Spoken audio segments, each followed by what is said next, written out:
வணக்கம், எப்படி இருக்கீங்க? Okay, fine. Thank you so much JKNM education இன்ஸ்டிடியூஷனுக்கு இந்த ஒரு வாய்ப்பை வழங்கியதற்காக. ஏன்னா ஸ்டூடெண்ட் கம்யூனிட்டிக்கு என்னென்ன விஷயங்கள் எல்லாம் இன்னைக்கு கொடுத்தா அடுத்த வளர்ச்சி சமூகத்துல எப்படி இருக்கும் அப்படின்னு ஒரு தொலைநோக்கு சிந்தனையோட இந்த டிஜிட்டல் பிராண்ட் அம்பாசிடர்ஸ் ப்ரோக்ராம் பண்ணியிருக்காங்க அப்படிங்கிறது. ஏன்னா நான் இந்த மாதிரி ப்ரோக்ராம்ஸ் நான் நிறைய காலேஜஸ்க்கு ரெகுலரா போயிட்டு இருக்கேன். பட் இந்த மாதிரி ஸ்டூடெண்ட்டை ஒரு டிஜிட்டல் டிரான்ஸ்ஃபர்மேஷன்ல கொண்டு வரணும் அப்படின்னு நான் இது வரைக்கும் எந்த காலேஜ்லயும் பார்த்ததே இல்லை. ஸோ அந்த அளவுக்கு ரொம்ப சிறப்பாக இனிஷியேட்டிவ் எடுத்துக்கூடிய சாமன் அவர்களுக்கு என்னுடைய மனமார்ந்த வாழ்த்துக்கள். And thank you for both the host. ஏன்னா ஒரு ஈவெண்ட் ஹோஸ்டா இருக்கிறதுனால அவங்களுடைய கஷ்டம் எனக்கு தெரியும். ரொம்ப அழகா இன்ட்ரோடக்ஷன் கொடுத்தாங்க. படிக்க மூச்சு வாங்கிடுச்சு அவங்களுக்கு. பட் நம்ம 20 இயர்ஸ் கம்ப்ளீட் பண்ணியிருக்கோம்.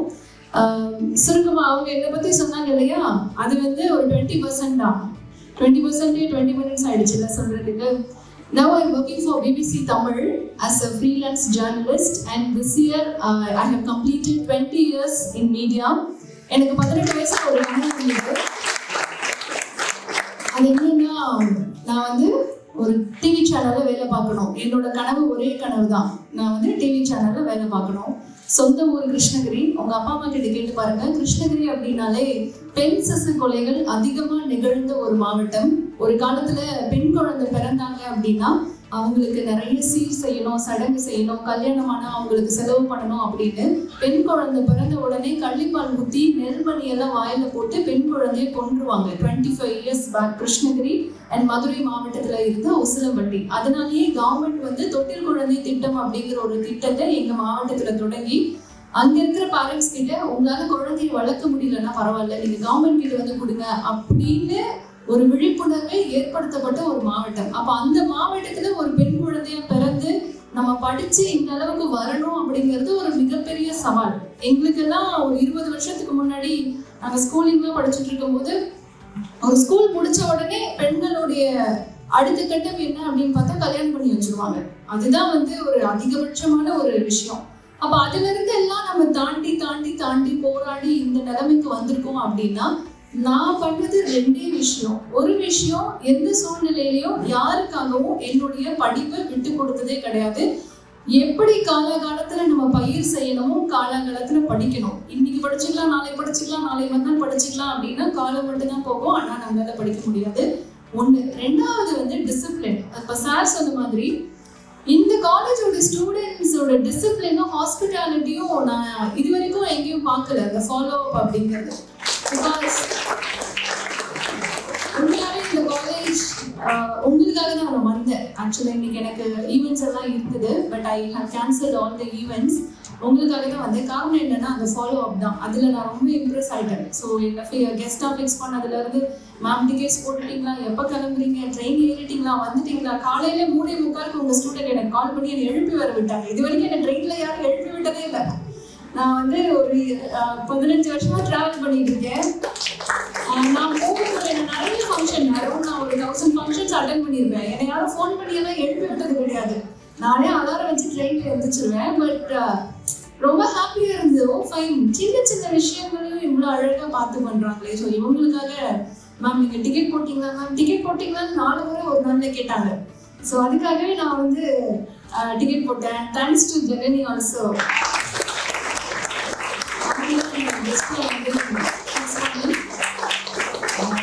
கெஸ்டா ஃபிக்ஸ் பண்றதுன்னு ஒருத்தவங்க இருக்குல்ல, நிறைய இன்ஃப்ளூயன்சஸ் இருக்காங்க. நமக்கு யார் பேசினா கரெக்டா இருக்கும்னு ஃபிக்ஸ் பண்றது இருக்குல்ல. ஸோ அதுல அவங்க ரைட் பர்சனை சூஸ் பண்ணியிருக்காங்க அப்படின்னு நான் நம்புறேன். Thank you so much Janani for following me. என் அப்பா அம்மா கூட என்னை 3:30 மணிக்கு எழுப்பி விட்டதில்லை. ஸோ எனக்கு அது ரொம்ப ஹார்ட் டச்சிங்காக இருந்தது. ஸோ இந்த மாதிரியான சின்ன சின்ன அந்த ரெஸ்பான்சிபிலிட்டி இருக்கு இல்லையா. ஸோ அந்த ரெஸ்பான்சிபிலிட்டி உங்க காலேஜ் ஸ்டூடெண்ட்ஸ் மத்தியில நிறைய இருக்கு. அதை இன்னும் நீங்க எவ்வளவுக்கு எவ்வளவு நம்ம வளர்த்துக்கிறோமோ அவ்வளவுக்கு எவ்வளவு நம்ம சொசைட்டில ரொம்ப யூனிக்கா இருக்கும். ஸோ இந்த 2 விஷயங்களை நான் ரெஸ்பான்சிபிலிட்டி அண்ட் ஆல்சோ எஜுகேஷன், இதை நான் இன்னைய வரைக்கும் எஜுகேஷன் அப்படிங்கிறது 20 வயசு வரைக்கும் தான் படிக்கணும், பிஜி வரைக்கும் தான் படிக்கணும், அந்த மாதிரி கிடையாது. உலகம் மாறிக்கிட்டே இருக்கு. இன்னைக்கு ஒரு தியரி வருது அப்படின்னா அடுத்த 6 monthsல அது வேற டிஜிட்டலா மாறிடுது. அப்போ எஜுகேஷன் அப்படிங்கிறது இது ஒரு ப்ராசஸ். லைஃப் லாங் வந்து நம்ம கத்துக்கிட்டே இருந்தா மட்டும்தான் நம்மளால வந்து சஸ்டெயின் ஆக முடியும். இன்னைக்கும் வந்து நான் ஒவ்வொரு வருஷமும் ஒரு 2 நேஷனல் கான்ஃபரன்ஸ், ஒரு இன்டர்நேஷனல் கான்ஃபரன்ஸ், ஒரு 4 ஆன்லைன் கோர்ஸும் நான் ரெகுலரா படிச்சுக்கிட்டே இருக்கேன். பிகாஸ் பீங் அ ஜேர்னலிஸ்ட், நான் அந்த ஃபீல்டுலயும் அப்டேட்டடா இருக்கணும். And as a personal branding digital marketing ட்ரெயினரா இருக்கிறதுனால இந்த ஃபீல்ட்லயும் அப்டேட்டடா இருக்கணுங்கிறதுனால ரெகுலரா I use to read so many courses. அப்போ அந்த எஜுகேஷன் அப்படிங்கிறது வந்து ஒரு ப்ராசஸ். அதை வந்து நீங்க மைண்ட்ல வச்சுக்கோங்க. நம்ம காலேஜ் வரைக்கும் தான் படிக்கணும், காலேஜ்ல இருந்து வெளில போயிட்டோம் அப்படின்னா அதுக்கப்புறம் சூப்பர் லைஃப் எல்லாம் செம்மையா போகும் அப்படின்லாம் வந்து கனவெல்லாம் காமிக்காதீங்க, நினைக்காதீங்க. எனக்கு காலேஜ் விட்டு வெளில போனாதான் ரியல் லைஃப் இருக்கு. ஓகே, ஸோ இந்த மாதிரியான ஒரு விஷயங்கள் நான் பண்ணிட்டு இருக்கேன்.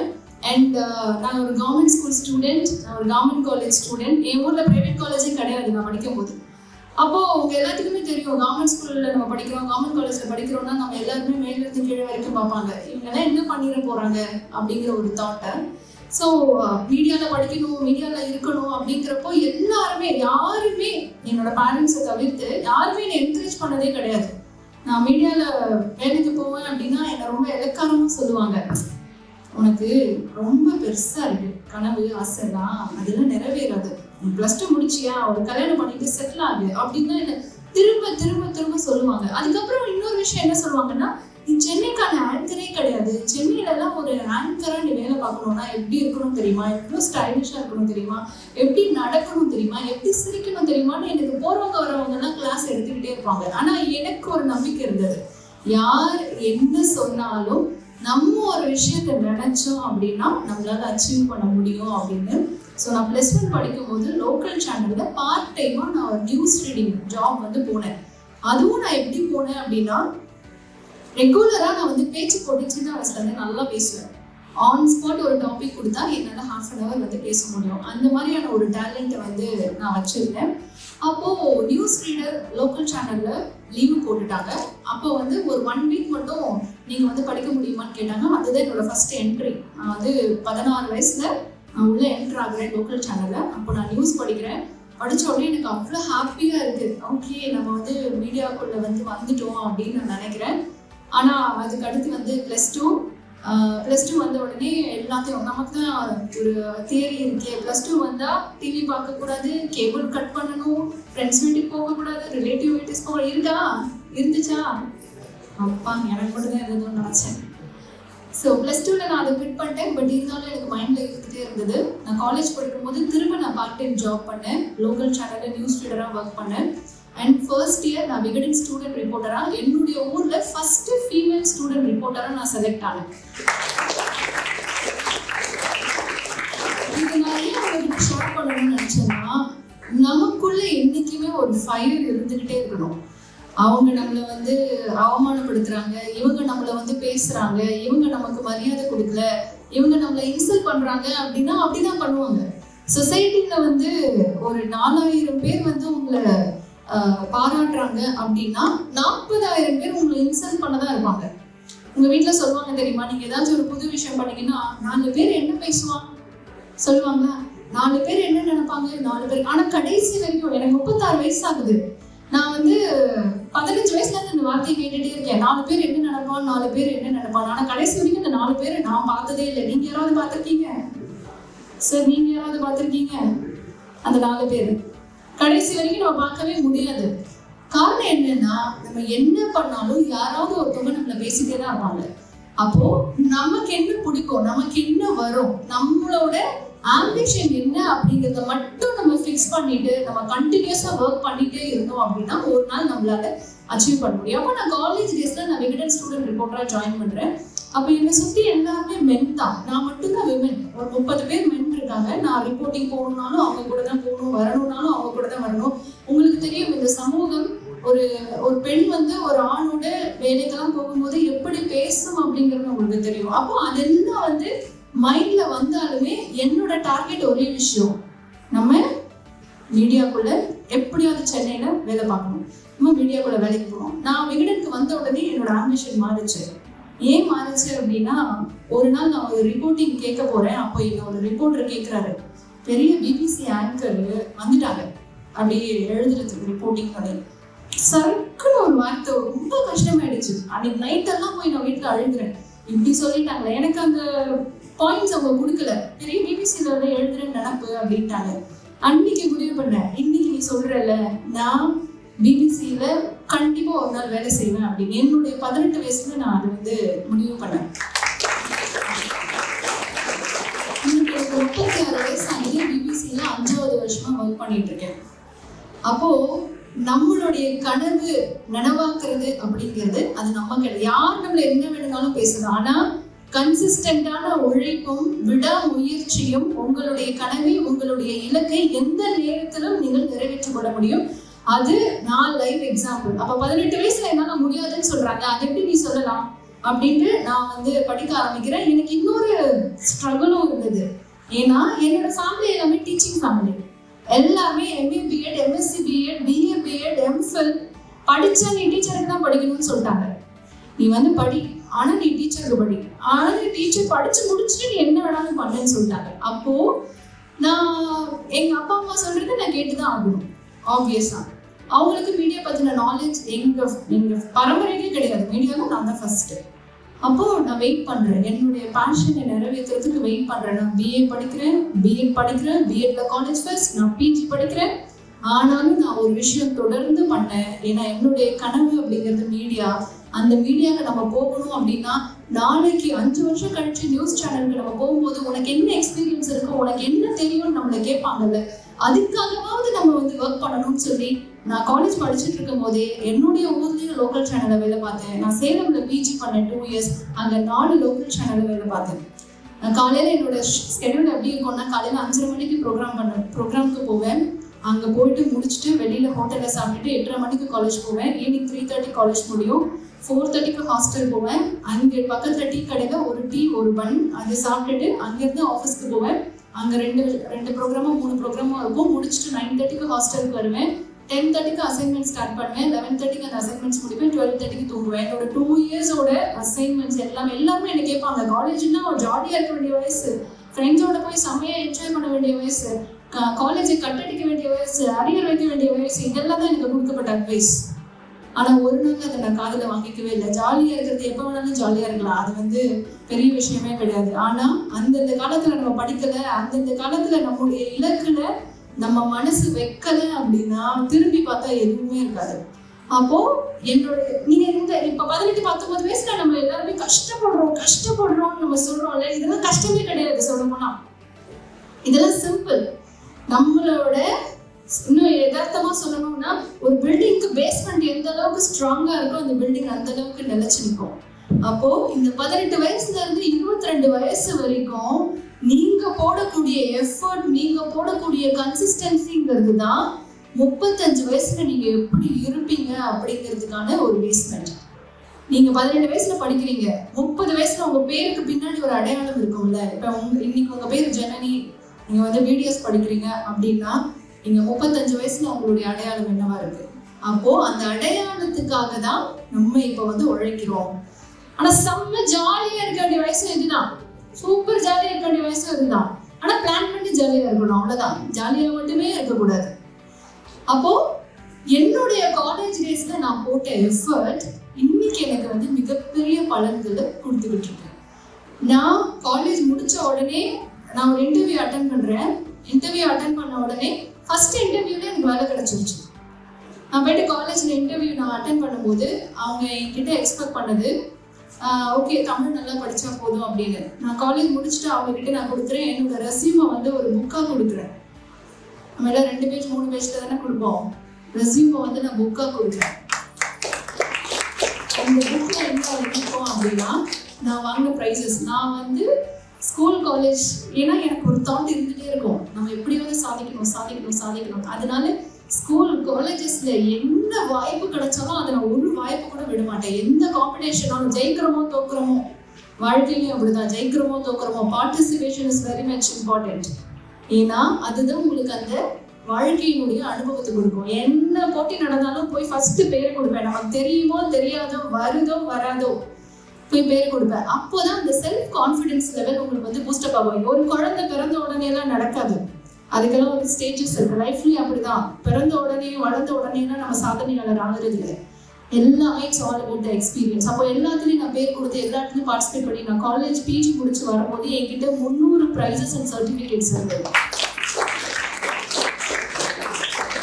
யோசிச்சுப்பாங்க, 300 சர்டிஃபிகேட் ஒரு ஸ்பைரல் பைண்ட் பண்ணி அதுக்கு மேலே ஒரு கவரிங் லெட்டர் எழுதி, சார் நான் வந்து பிஏ படிச்சிருக்கேன், பிஏ இங்கிலீஷ், பிஎட் படிச்சிருக்கேன், காலேஜ் ஃபர்ஸ்ட், எம்ஏ இங்கிலீஷ் படிச்சிருக்கேன், அதில் வந்து A+ graduation, certification in French, certification in English language teaching, PG diploma in computer application. எனக்கு தமிழ் தெரியும், இங்கிலீஷ் தெரியும், தெலுங்கு தெரியும். நான் தமிழில் வந்து டைப்ரைட்டிங்லாம் கற்றுக்கிறேன், நான் இங்கிலீஷ் வந்து நல்லா பேசுவேன், எனக்கு டிரான்ஸ்லேட் பண்ண தெரியும், எனக்கு கான்டென்ட் எழுத தெரியும். இதெல்லாம் முன்னாடி ஒரு 4 பேஜுக்கு வச்சு வேலைக்கு அப்ளை பண்ணால் யாருக்கு வேலை கிடைக்கும்? யாருக்கு கிடைக்கும்? உங்களுக்கு தான் மேம் கிடைக்கும் அப்படின்னு நீங்கள் நினைக்கிறீங்கல்ல. See, it's all about the effort. அந்த எஃபர்ட் வந்து எனக்கு ஒரு நாள்ல வரல, எனக்கு அதுக்கு வந்து 8 வருஷம் தேவைப்பட்டுச்சு. See, சக்சஸ் இன்னைக்கு நம்ம சோஷியல் மீடியால பாக்குறோம், ஜெயிச்சிடலாம் மச்சான், ஜெயிச்சிடலாம் 2 days 3 days 1 month 3 month அப்படி யாராவது சொல்றாங்கன்னா அது 200% தவறு. சக்சஸ் என்னைக்குமே ஒரு நாள்லயோ 2 நாள்லயோ 1 வருஷத்துலயோ வராது. You have to wait. Success ஒரு நாள்ல வருதுன்னா அந்த சக்சஸ் அரை நாள்ல போயிடும். அப்போ ஒரு சக்சஸ் உங்களுக்கு வேணும், உங்களுக்கு நீங்க நினைக்கக்கூடிய சக்சஸ் வேணும்னா யூ ஹேவ் டு வெயிட். எல்லாத்துக்குமே ஒரு பீரியட் இருக்கு. அப்போ அந்த வெயிட்டிங் பீரியட்ல நம்ம பண்ண வேண்டியது நம்மளை எப்படி எக்யூப் பண்றோம். இன்னைக்கு எல்லாருமே வந்து இப்ப சார் சொன்ன மாதிரி எல்லாருமே காலேஜ் முடிச்சுட்டு வெளியில போறாங்க. ஏன் சில பேருக்கு மட்டும் நல்ல சம்பளத்துல வேலை கிடைக்குது? ஒன்லி பிகாஸ் நம்ம எப்பயுமே ஒரு வேலைக்கு போகிறோம் அப்படின்னா நம்ம என்னைக்குமே என்ன யோசிப்போம், நம்ம இடத்துல இருந்து யோசிப்போம், அதான் காலேஜ் முடிச்சுட்டேன், சர்டிஃபிகேட் இருக்கு, ரெஸ்யூம் அனுப்பிட்டேன், வேலை கொடுக்க மாட்டியா அப்படின்னு நம்ம மைண்ட் செட் இருக்கும். ஆனா எப்பயுமே நம்ம ஒரு காம்படிஷனுக்கு போறோம், நம்ம ஒரு ப்ராஜெக்ட்டுக்கு ஒரு இடத்துக்கு போறோம், நம்ம வேலைக்கு போறோம் அப்படின்னா அங்க வேலை கொடுக்குறாங்க இல்லையா, அவங்களோட மைண்ட் செட்ல இருந்து யோசிக்கணும். வேலை கொடுக்குறவங்களோட மைண்ட் செட் எப்படி இருக்கும், எத்தனை வேலை இவனுக்கு தெரியும், எத்தனை விஷயம் இந்த பொண்ணுக்கு தெரியும், எவ்வளோ எக்ஸ்பீரியன்ஸ் இவங்களுக்கு காலேஜ் டேஸ்ல இருக்கு, என்னென்ன புது புது விஷயங்களை இவங்க ட்ரை பண்ணியிருக்காங்க. இன்னைக்கு நிறைய கம்பெனிஸ் வந்து அதை தான் பாக்குறாங்க, எப்படி வந்து என்னென்ன விஷயங்கள் நீங்க புதுசா ட்ரை பண்ணியிருக்கீங்க அப்படிங்கிறது. அப்போ இந்த காலேஜ் டேஸ்ல இருந்தே நீங்க உங்களுக்கு என்னெல்லாம் வரும், நீங்க வந்து ட்ரையல் எல்லாமே இந்த காலேஜ் டேஸ்ல பார்க்கலாம், என்ன வரும் என்ன வராது அப்படிங்கிறத ஹோல் ட்ரையல் நீங்க இதுல பார்க்கலாம். ஏன் அப்படின்னா இங்கதான் உங்களுக்கு அத்தனை வாய்ப்புகள் இருக்குது. அதாவது இன்னைக்கு சோஷியல் மீடியா எல்லாமே இருக்கு, அடுத்த நம்ம அதான் பேச போறோம். சோஷியல் மீடியா எல்லாமே இருக்கு. அப்போ வாய்ப்புகள் பறந்துபட்டு இருக்கும் போது நமக்கு என்ன வரும் நமக்கு என்ன வராது அப்படிங்கறத நீங்க காலேஜ் டேஸ்ல இருந்தே அதை வந்து எக்யூப் பண்ணிக்கிட்டீங்க அப்படின்னா நீங்க வேலைக்கு வரும்போது ரொம்ப யூஸ்ஃபுல்லா இருக்கும். நான் அப்படிதான் காலேஜ் டேஸ்ல எக்யூப் பண்ணி நான் வேலையில ஜாயின் பண்றேன். வேலையில ஜாயின் பண்ணதுக்கு அப்புறம் எனக்கு ஃபர்ஸ்ட் சேலரியே 25,000. 24 இயர்ஸ்ல ஐ மீன் 12 இயர்ஸ் பேக் எனக்கு 24,000, காஸ்டியூம் 15,000. அப்போ எனக்கு 40,000 ஃபர்ஸ்ட் கம்பெனிலேயே. அண்ட் நான் செகண்ட் கம்பெனி ஜாயின் பண்ணுறேன். செகண்ட் கம்பெனியில் எனக்கு 45,000 சேலரி 25 இயர்ஸ்ல. அப்போ எனக்கு என்ன வேலைன்னா நான் 2 மணி நேரம் நியூஸ் படித்தா போதும், 45,000 சேலரி. எனக்கு ஹேர் டூ பண்ணுறதுக்கு ஆள் வந்துருவாங்க, மேக்கப் பண்ணுறதுக்கு ஆள் வந்துருவாங்க, காஸ்டியூம்ஸ்க்கு வந்துட்டு எனக்கு வார்ட்ரோப் கொடுத்துருவாங்க. என்னோட வேலையே 2 மணி நேரம் நான் நியூஸ் படித்தா போதும், என்ன அதுக்கப்புறம் யாரும் கேட்க போகிறது இல்லை. பட் நான் அதை பண்ணவே கிடையாது.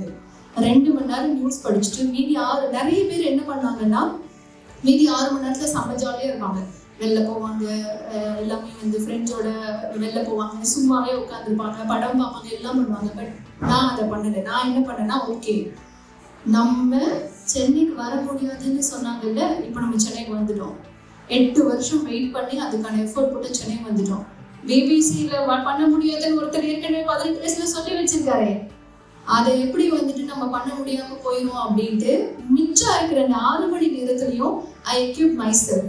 நான் ஒரு நியூஸ் ரீடராக மட்டும்தான் வீடியோக்குள்ள என்ட்ரு ஆனேன். ஆனால் இன்னைக்கு எனக்கு 8 டெசிக்னேஷன் இருக்கு.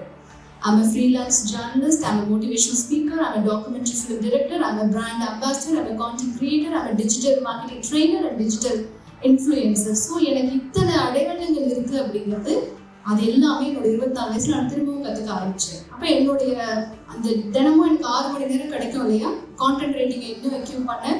அங்கே தான் டாக்குமெண்ட்ரி ஃபிலிம் எப்படி எடுக்கிறதுன்னு கற்றுக்கிட்டேன், ஸ்பான்டேனியஸாக எப்படி லைவ் கொடுக்கறதுன்னு கற்றுக்கிட்டேன். So I invested my knowledge. எல்லாருக்குமே அதை தான் நான் வந்து சொல்றேன். நீங்க உங்களுக்கு வாய்ப்பு கிடைக்கும் போதெல்லாம் உங்களுடைய திறன்களை வந்து நீங்க கத்துக்கிட்டே இருக்கணும். ஏன்னா நம்ம எல்லாருமே நினைக்கிறோம் எனக்கு ஒரு சூப்பரா வாய்ப்பு வந்து நான் செம்மையா ஜெயிச்சிருவேன் அப்படின்னு. ஆனா அந்த வாய்ப்பு வரும்போது அதை நிரூபிக்கிறதுக்கு உங்களுக்கு தகுதி இருக்கணும்ல. இப்ப வந்து இன்னைக்கு என்ன வந்து ஒரு காலேஜுக்கு பிரின்சிபலா பண்றாங்கன்னு வச்சுக்கோங்க, நான் செம்மையா பண்ணுவேன்.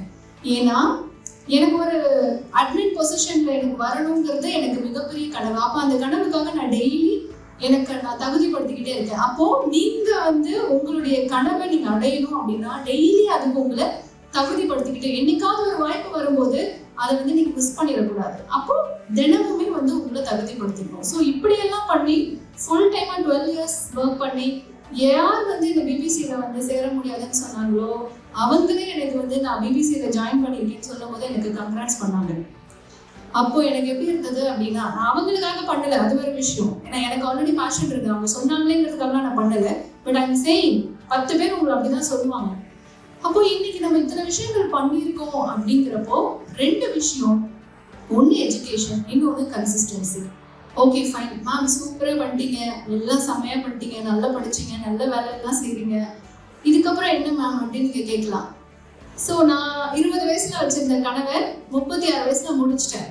ஃபைன், நான் இப்படியே போனா கூட லைஃப் சூப்பராக தான் போகும். பட் நான் வந்து அதை முடிவு பண்ணலை.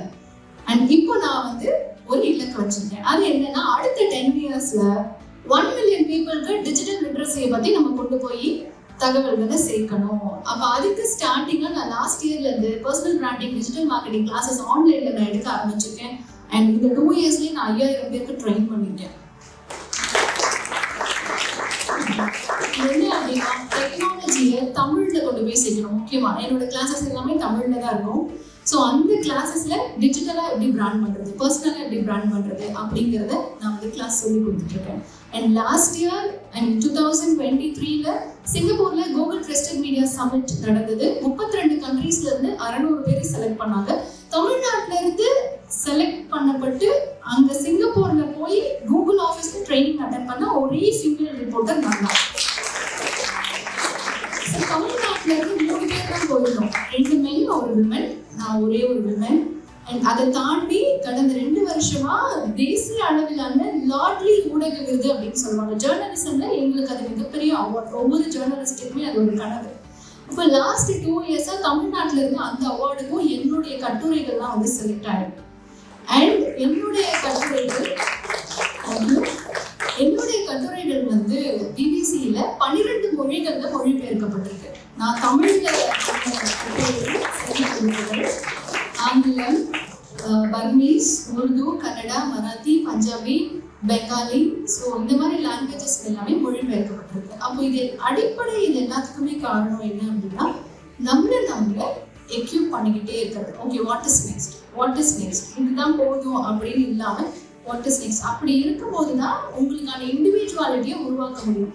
இது என்னோட ஊடக பயணம். இன்னைக்கு ஒரு 2 yearsா நான் வந்து 12 yearsா சோஷியல் மீடியாவில் ஆக்டிவாக இருக்கேன். அண்ட் லாஸ்ட் 2 yearsா நான் இந்த கிளாஸஸ் எடுக்கிறதுனால பர்சனல் பிராண்டிங் நான் வந்து நானே அதை பண்ணிட்டு இருக்கேன். பர்சனல் பிராண்டிங் வீடியோஸ் எல்லாமே பண்றேன்.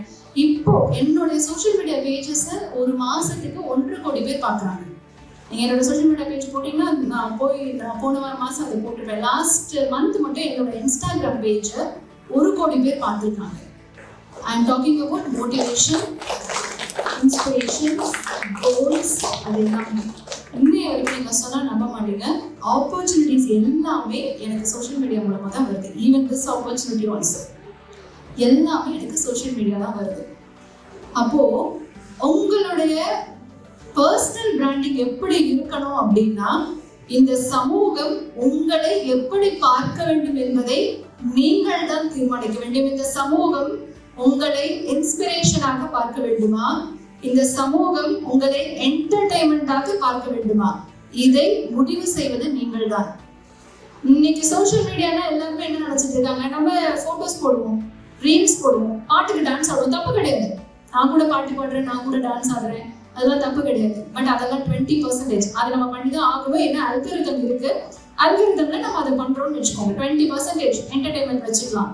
பட் மிச்சம் இருக்கிற 80% இருக்குல்ல, 80% கான்டென்ட் நீங்கள் உங்களை யாராக இந்த சமூகத்திற்கு உங்களின் திறமையின் வாயிலாக முன்னிறுத்துகிறீர்கள் அப்படிங்கிறது தான் அவசியம். இதை ஏன் நம்ம காலேஜ் டேஸ்ல இருந்து பண்ணணும் அப்படின்னா, social media is your visiting card for your career. இன்னைக்கு நீங்க எந்த கம்பெனி, நீங்க நிறைய பேர் அப்ளை பண்ணிருக்கலாம், எந்த கம்பெனி நீங்க ஜாப் நீங்க அப்ளை பண்ணாலுமே அவங்க உங்ககிட்ட கேட்கக்கூடியது ரெஸ்யூம் கேட்கறாங்க, அதுக்கு அடுத்து லிங்க்டின் ப்ரொஃபைல் கேட்கறாங்களா, லிங்க்டின் ப்ரொஃபைல் கேட்பாங்க. அண்ட் இன்னும் இப்போ என்னோட கம்பெனி எல்லாமே நீங்க வெப்சைட் வச்சிருக்கீங்களா, சோஷியல் மீடியா ப்ரொஃபைல்ஸ் எல்லாமே கேட்பாங்க. ஏன் அப்படின்னா, சமூக வலைதளங்களில் உங்களுடைய பதிவுகளை வைத்து உங்களுடைய ஆட்டிடியூடை அவர்களால் புரிந்து கொள்ள முடியும்.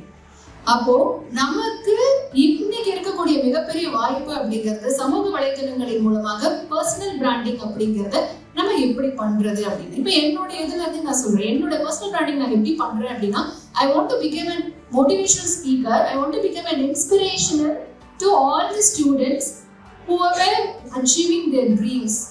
அப்போ நான் என்ன பண்றேன் கான்டென்ட் அப்படின்னா, என் லைஃப்ல நான் என்னெல்லாம் ஃபேஸ் பண்ணேன், என் லைஃப்ல என்னென்ன பிரச்சனைகள் எல்லாம் எனக்கு வந்தது, அதை எப்படி நான் வந்து சால்வ் பண்ணேன், எத்தனை பேரை நான் மீட் பண்ணேன், அவங்க கிட்ட இருந்து நான் என்ன கத்துக்கிட்டேன். நீங்க என்னோட சோஷியல் மீடியா போய் பாத்தீங்கன்னா முழுக்க முழுக்க it's all about my stories and also the stories of the people who I met. அப்போ அவங்க கிட்ட இருந்து நான் என்ன கத்துக்கிட்டேன், இந்த விமன் கிட்ட இருந்து என்ன கத்துக்கிட்டேன். அப்போ நீங்க என்னோட சோஷியல் மீடியாவில் போய் பாத்தீங்கன்னா உங்களுக்கு ஒரு ஐடியா வரும், ஓகே மேம் கிட்ட இந்த டவுட் வந்து கேட்கலாம் அப்படின்னு சொல்லி. அப்போ ஃபர்ஸ்ட் நீங்க நோட் பண்ணி எடுத்துட்டு வந்திருக்கீங்கன்னு தெரியல, பட் நோட் பண்ணி வச்சுக்கோங்க. சோஷியல் மீடியால உங்களை நீங்க பிராண்ட் பண்ணணும் அப்படின்னு நீங்க நினைச்சீங்கன்னா, ஃபர்ஸ்ட் நீஷ் அப்படின்னு சொல்லுவோம், NICHE நீஷ் அப்படின்னு சொல்லுவோம். அந்த நீஷ் என்னங்கிறத ஃபைண்ட் அவுட் பண்றது. நீஷ் அப்படின்னா எதை வந்து நீங்க கான்டென்ட்டா கிரியேட் பண்ண போறீங்க. நீஷ் சாம்பிள் நீஷ் வந்து உங்களுக்கு சொல்றேன். நீங்க வந்து எஜுகேஷன் கான்டென்ட் கிரியேட் பண்ணலாம். அண்ட் உங்களுக்கு என்ன பிடிக்கும், சில பேருக்கு ஆர்ட் பிடிக்கும், சில பேருக்கு சயின்ஸ் பிடிக்கும், சில பேருக்கு டெக்னாலஜி பிடிக்கும், இல்லை சில பேருக்கு வந்து காரோட ஸ்பேர் பார்ட்ஸ் வந்து ரொம்ப பிடிக்கும், சில பேருக்கு வந்து வேற ஏதாவது பெயிண்டிங்ஸ் பிடிக்கும், குக்கிங் பிடிக்கும். ஸோ நீஷ் அப்படிங்கிறது நீங்க உங்களுக்கு என்ன பிடிக்கும், உங்களுக்கு என்ன வரும், உங்களுக்கு என்ன இன்ட்ரெஸ்ட் அப்படிங்கிறது தான் நீஷ். நீங்க ஒரு வாரம் டைம் எடுத்துக்கோங்க, ஃபர்ஸ்ட் அந்த நீஷை ஐடென்டிஃபை பண்ணுங்க. அந்த நீஷை ஐடென்டிஃபை பண்ணிட்டு அதுல இருந்து கான்டென்ட் கிரியேட் பண்ணுவோம். எத்தனை பேர் இன்ஸ்டா ப்ரொஃபைல் வச்சிருக்கீங்க? அதுல எத்தனை பேருக்கு பிரைவேட் அக்கௌண்ட்? எல்லாம் பிரைவேட் அக்கௌண்ட் தானா? ஓகே. எத்தனை பேர் ஃபேஸ் போட்டோல உங்க ஃபேஸ் வந்து ப்ரொஃபைலா வச்சிருக்கீங்க? உங்களோட ஃபேஸ்? எஸ். எத்தனை பேர் வந்து ஃபேஸ்புக் வச்சிருக்கீங்க? அதெல்லாம் அங்கிள் ஆண்டி யூஸ் பண்றது என்கிட்ட வந்து கேட்குறீங்க. ஆமாவா? அப்படிதானே? எத்தனை பேர் யூடியூப் வச்சிருக்கீங்க? எல்லாரும் இருக்கா? நம்ம மக்கள் தொகையை விட நம்ம தமிழ்நாட்டில் யூடியூப் தான் அதிகம், தெரியுமா உங்களுக்கு? மக்கள் தொகையை விட யூடியூப் சேனல் தான் அதிகம். ஓகே. எத்தனை பேரோட யூடியூப் சேனல் மானிட்டைஸ் ஆயிருக்கு? மானிட்டைஸ் ஆயிடுச்சு. ஒரே ஒரு தம்பி கைத்தட்டல் கொடுத்துடலாம். எத்தனை பேர் ஷேர்சாட் அக்கௌண்ட் வச்சிருக்கீங்க? ஓகே. அதுல என்ன வீடியோ பார்ப்பீங்க? என்ன மேம் பண்றது, நைட் 2 மணிக்கு உட்காருவோம் மேம், ஒரு வீடியோ நல்ல வாழ்க்கையில சாதிக்கலாம் வரும் மேம், ஒரே ஃபெயிலியர் சாங்ஸா வரும் மேம். நைட் 2 மணிக்கு அந்த இன்ஸ்டா ரீல்ஸை பார்த்த உடனே வாழ்க்கையில சாதிச்சு எதுக்குதான் நீ பிறந்தேங்கிற எண்ணமே நைட் 2 மணிக்கு தான் வரும். எத்தனை பேருக்கு வந்திருக்கு? நைட் 2 மணிக்கு இன்ஸ்டா ரீல்ஸ் பார்த்த உடனே நீ என்ன பண்ற இந்த வாழ்க்கையில், நீ எதுக்கு பிறந்திருக்கேங்கிற எண்ணம் எத்தனை பேருக்கு வரும்? பரவாயில்ல தூக்குங்க, சார் எதுவும் சொல்ல மாட்டாங்க. சார் 2 மணிக்கு பார்த்தா சாருக்கும் அப்படிதான் வரும். ஓகே. நைட்டு 2 மணிக்கு அந்த இன்ஸ்டா ரீல்ஸ் எல்லாம் பார்த்துட்டு இது வரைக்கும் போனதெல்லாம் போட்டோம், நியூ இயர் ரெசல்யூஷன் நம்ம எடுப்போம், நம்ம வந்து சொல்லி முடிச்சிடறேன். ஓகே. நம்ம வந்து இது வரைக்கும் வந்து போனதெல்லாம் போகட்டும், நம்ம வந்து நியூ இயர் ரெசல்யூஷன் நம்ம வந்து எடுக்க போறோம். ஃபர்ஸ்ட் ரெசல்யூஷன் என்ன அப்படின்னா, கொடுக்குற ஹோம்ஒர்க்கையும் அசைன்மெண்ட்டும் அன்னன்னைக்கே முடிக்கிறது. எத்தனை பேர் எடுத்திருக்கீங்க? அப்பா நம்மள மாதிரியே இருக்காங்க. ஓகே. ஃப்ரெண்ட்ஸோட அதிகமாக நம்ம டைம் ஸ்பெண்ட் பண்ணவே கூடாது. அவன் ஃபோன் பண்ணக்கூடாது, அவன் ஃபோனை கட் பண்ணிடணும் அப்படின்னு சொல்லி முடிக்கிற கை தூக்குறாங்க. ஓகே. Okay fine. நம்ம வந்து மூணாவது ரெசல்யூஷன், முக்கியமான ரெசல்யூஷன், நம்ம வந்து படிக்கும் போது போனை தொடவே கூடாது, நோட்டிபிகேஷன்ஸ் வந்தாலும் பார்க்கவே கூடாது. அடடா அவ்வளோ மாதிரியே இருக்காங்க. ஓகே, இதெல்லாம் ரெசல்யூஷன்ஸ். ஓகேவா? எடுத்துட்டு அதுக்கப்புறம் நம்ம என்ன பண்றோம்? வாக்கிங் போறோம், உடம்பு வந்து ஃபிட்டா வச்சுக்கிறோம். டெய்லி நம்ம 8 மணி நேரம் கரெக்டா தூங்குறோம், டெய்லி நல்லா தூங்குறோம். அடடா சூப்பர். ஓகே, இந்த ரெசல்யூஷன்லாம் எடுக்கிறோம். காலையில நம்ம வந்து 6 மணிக்கு எந்திரிக்க போறோம். காலையிலேயே 6 மணிக்கு, 5:30 மணிக்கு, 4:30 மணிக்கு, 7:30 மணிக்கு முதல் நாள நம்ம எந்திரிக்கிறோம். ஓகே, வச்ச உடனே 6 மணிக்கு எந்திரிக்கிறதுக்கு 7 அலாரம் வைக்கிறோம். வைக்கிறீங்களா? அப்பா எல்லாம் நம்ம ரெடி ஹாப்பியா இருக்கு. ஓகே, 2:30 மணிக்கு இந்த தாட் வரும், வாழ்க்கையில நம்ம ஜெயிக்கிறோம், நம்ம வந்து ஆடி போய் ஆவடி வந்தா டாப்ல நம்ம வந்து போறோம், எல்லாத்தையும் நம்ம வந்து பண்றோம், பெர்ஃபெக்டா இருக்கிறோம், எல்லாம் பண்றோம்னு அலாரம் வச்சுட்டு முதல் அலாரம் அடிச்ச உடனே டக்குன்னு ஆஃப் பண்ணிட்டு தூங்குறோம். எத்தனை பேரு? சூப்பர். 2வது அலாரம் வச்ச அடிச்ச உடனே எல்லா அலாரத்தையும் கட் பண்ணிட்டு தூங்குறது எத்தனை பேரு? Fantastic, super. எஸ், இந்த வயசு அப்படிதான் இருக்கும். எப்படி மேம் மைண்ட் வாய்ஸ் நினைச்சு சத்தமா பேசுறீங்க அப்படின்னு கேக்குறீங்க தானே? ஏன்னா நானும் அப்படிதான். நானும் காலேஜ் டேஸ்ல இதே மாதிரி தான் பண்ணுவேன். ஓகே, என்ன அப்ப எனக்கு இன்ஸ்டா ஃபேஸ்புக் எல்லாம் கிடையாது. டெக்ஸ்ட் மெசேஜ் இருக்கும், இல்ல டிவில ஏதாச்சும் ஒரு மோட்டிவேஷன் பார்த்த உடனே நமக்கு 2:30 மணிக்கு தான் சாதிக்கணுங்கிற, பகல்ல சாதிக்கணுங்கிற எண்ணமே வர மாட்டேங்குது. நைட்ல மட்டும் தானே வருது. நைட்ல மட்டும் தானே மூளை ஆக்டிவா இருக்கு, கிளாஸ்ல ஆக்டிவாவே இருக்க மாட்டேங்குது. கரெக்டா? ஓகே, ஸோ இது வந்து ஒரு யூனிவர்சல் ப்ராப்ளம். ஓகே, உங்களுக்கும் இருக்கு, எனக்கும் இருந்தது. ஆனா இத கண்டிப்பா ஓவர் கம் பண்ண முடியும். எப்படி ஓவர் கம் பண்ணணும் அப்படின்னா கன்சிஸ்டன்சி. ஓகே, இந்த கன்சிஸ்டன்சிங்கிற வார்த்தையை நீங்க நிறைய இடங்கள்ல கேட்டிருக்கலாம். நிறைய பேர் வந்து மேம் என்னோட கோல் வந்து நான் அச்சீவ் பண்ணவே முடியல மேம், நானும் நினைக்கிறேன், எனக்கு வந்து நான் உண்மையா சொல்றேன், நான் சாதிக்கணும் தான் நான் நினைக்கிறேன், ஆனா என்னால பண்ணவே முடிய மாட்டேங்குது மேம், ஏன் மேலேயே எனக்கு எரிச்சலா வருது மேம். எத்தனை பேருக்கு இருக்கு? ஏதாவது பண்ணணும்னு நினைக்கிறோம் ஆனா பண்ண முடியல. Fine, right. சி, இப்போ இந்த கான்டென்ட் கிரியேஷன் நம்ம போறதுக்கு முன்னாடி இதையே நம்ம பேசிடுவோம். ஏதாவது நம்ம பண்ணணும்னு நினைக்கிறோம்னு வச்சுக்கோங்களேன், அதை நம்மளால பண்ண முடியல அப்படின்னா ஃபர்ஸ்ட் நம்ம என்ன பண்ண நினைக்கிறோமோ அது மேல ஒரு ஆழ்ந்த நம்பிக்கை நம்ம கிட்ட இல்லை. இது நம்மளால முடியுமா, இது அப்படி முடிஞ்சுட்டா, இல்ல இது இப்படி நடந்துட்டா, இல்ல இது அப்படி போயிட்டா, இல்ல இது இப்படி விழுந்துட்டா. நம்ம ஆரம்பிக்கும் போது அப்படிதான் ஆரம்பிப்போம். நான் உங்க யாரும் தப்பெல்லாம் சொல்லல. See, I'm talking about my experience also. So அப்படி நினைக்கும் போது நமக்கு என்ன ஆகும்னா அது மேல ஒரு ஆர்வம் கம்மியாகும். சரி, ஓகே நம்ம ட்ரை தான் பண்ணி பார்ப்போம் அப்படின்னு. நீங்க எப்பயுமே உங்களோட கோலை அச்சீவ் பண்ணணும்னு நீங்க நினைச்சீங்கன்னா சின்ன சின்னதா பிளான் பண்ணுங்க. ஓகே, லைஃப்ல சின்ன சின்னதால என்னைக்குமே பிளான் பண்ணணும். எடுத்த உடனே நியூ இயர் ரெசல்யூஷன் எல்லாருமே என்ன பண்ணுவாங்க அப்படின்னா டெய்லி காலையில் நான் 6 மணிக்கு எழுந்திரிக்கணுங்கிறது தான் ஃபர்ஸ்ட் ரெசல்யூஷனே எடுப்பாங்க. சத்தியமா பண்ணணும். 99% அதை நம்ம பண்ணவே மாட்டோம். ஏன் அப்படின்னா நமக்கு பழக்கமில்லாத ஒன்று ரெசல்யூஷனா டக்குன்னு எடுக்கவே கூடாது. ரெசல்யூஷன் எப்படி எடுக்கணும்னா, நான் இந்த மாசம் ஃபர்ஸ்ட் 7 நாள் காலையில் நான் எழுந்திருக்கிறேன். இது ஈஸியா இருக்குமா? 7 நாள் ஈஸியா இருக்குமா? எந்த ரெசல்யூஷன் எடுத்தாலும் ஃபர்ஸ்ட் 7 நாள் எடுங்க. ஓகே, ரெசல்யூஷன் எடுக்கிறதெல்லாம் முதல்ல எப்படி எடுக்கணும் அப்படின்னா நம்மளால எந்த விஷயம் பண்ண முடியும், நம்மளால எந்த விஷயம் தொடர்ந்து பண்ண முடியும் அப்படிங்கிறது சில விஷயங்கள் வச்சுக்கோங்க. காலையில் எழுந்திரிச்சு ஜிம்முக்கு போகணும், எந்திரிக்கணுங்கிறத முதல்ல ரெசல்யூஷன் எடுக்கவே வேண்டாம். அப்போ உங்களுடைய கெரியர் ஓரியன்டா, கோல் ஓரியன்டா என்ன முடிக்கணும். இந்த அசைன்மெண்ட் வந்து அடுத்த மாசம் நமக்கு டைம் கொடுத்துருக்காங்க சப்மிட் பண்றதுக்கு. அப்போ அந்த அசைன்மெண்ட் அடுத்த 7 நாளுக்குள்ள நம்ம முடிச்சிருவோம். ரெசல்யூஷன் அப்படி எடுங்க. என்னைக்குமே கெரியர் ஓரியன்டாவும் ஆசை ஓரியன்டாவும் தான் ரெசல்யூஷன் எடுக்கணும். அப்படி எடுக்கும் போதுதான் நம்ம அதை கரெக்டா பண்ணி முடிப்போம். அப்போ 7 நாள் நீங்க மைண்ட்ல வச்சுக்க வேண்டியது, இன்னைக்கு என்ன நடந்தாலும் சரி 1/2 மணி நேரம் என்னுடைய ரெசல்யூஷனுக்காக நான் ஒர்க் அவுட் பண்றேன். நான் தான் அப்படிதான் எடுப்பேன். நான் ஒரு புக்கு படிக்கணும், 1000 பக்கம் இருக்கிற புக்கு படிக்கணும் அப்படின்னா நான் டெய்லி ஒரு 20 minutes அந்த புக்கை படிக்கணும்னு நினைப்பேன். என்ன டைம் வந்தாலும் அந்த புக்கை படிக்கணும்னு நினைப்பேன். எக்ஸாக்ட்லி ஒரு மாசத்துல இந்த 1000 புக்கை படிச்சிருவேன். என் சோஷியல் மீடியாவில் நீங்க ஃபாலோ பண்ணீங்கன்னா தெரியும். நான் முந்தா நேற்று வந்து ஒரு போஸ்ட் போட்டிருக்கேன். இந்த வருஷம் நான் என்ன ரெசல்யூஷன் எடுத்து நான் என்னெல்லாம் பண்ணேன் 90% பண்ணிட்டேன். நான் இப்படிதான் பண்ணுவேன் ஃபர்ஸ்ட் 7 days. அப்போ அந்த ஃபர்ஸ்ட் 7 days நீங்க முடிக்கும் போது உங்க மேல செம்ம கான்ஃபிடன்ஸ் உங்களுக்கு வரும். அப்பா ஒரு வேலையை 7 நாள் சரியா நான் முடிச்சிட்டேன் அப்படின்னு முடிச்ச உடனே உங்களுக்கு கான்ஃபிடன்ஸ் வருமா? அடுத்து நெக்ஸ்ட் 7 days, ஃபர்ஸ்ட் 7 days ஈஸியா பண்ணிடுவீங்க. நெக்ஸ்ட் 7 days அப்போ உங்களுக்கு ஒரு அந்த கான்ஃபிடன்ஸ் லெவல் வந்து இன்க்ரீஸ் ஆகும். எப்பயுமே சின்ன சின்ன வெற்றிகள் உங்களுக்கு மிகப்பெரிய நம்பிக்கையை கொடுக்கும்.